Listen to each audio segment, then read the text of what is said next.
Police लगातार नशे के खिलाफ अभियान चला रही है। युवाओं के खून में नशे का जहर फैलाने वाला गिरोह पुलिस की गिरफ्त में है। मोहन नगर पुलिस के मुखबिर की सूचना पर ब्राउन शुगर और हेरोइन बेचने वाले 4 तस्करों को गिरफ्तार किया है।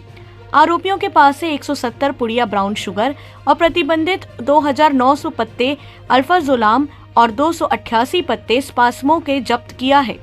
जब्त किए गए पुड़िया की कीमत 4 लाख रुपए से ज्यादा बताई जा रही है। बता दें कि आरोपियों के खिलाफ एनडीपीएस एक्ट के तहत मामला दर्ज कर लिया गया है। आरोपियों से इस गोरख धंधे से जुड़े अन्य लोगों के बारे में पूछताछ की जा रही है। शहर के कई युवा इस नशे की गिरफ्त में आ चुके हैं और इसका लगातार सेवन करते हैं। दरअसल आरोपी गिरोह दुर्ग समेत अन्य जगहों पर बड़ी मात्रा में खपाते थे।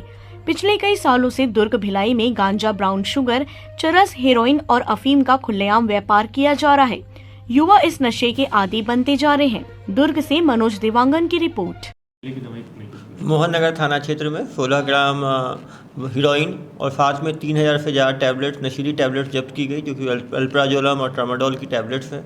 4 लोगों को गिरफ्तार किया गया, जो कि इसका कंजम्पशन भी करते थे और इसको बेचा भी करते थे।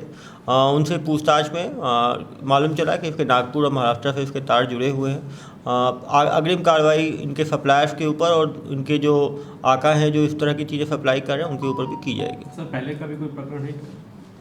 जो अपराधी हुई है उसमें इन्होंने एक अपराधी की बात बताई है, जो कि 2005 से लेकर 15 तक जेल में था और निकलने के बाद दोबारा इस तरह का काम वो भिलाई क्षेत्र में कर रहा है। उस पर भी नज़र रखी जा रही है और उस पर भी कार्रवाई की जाएगी।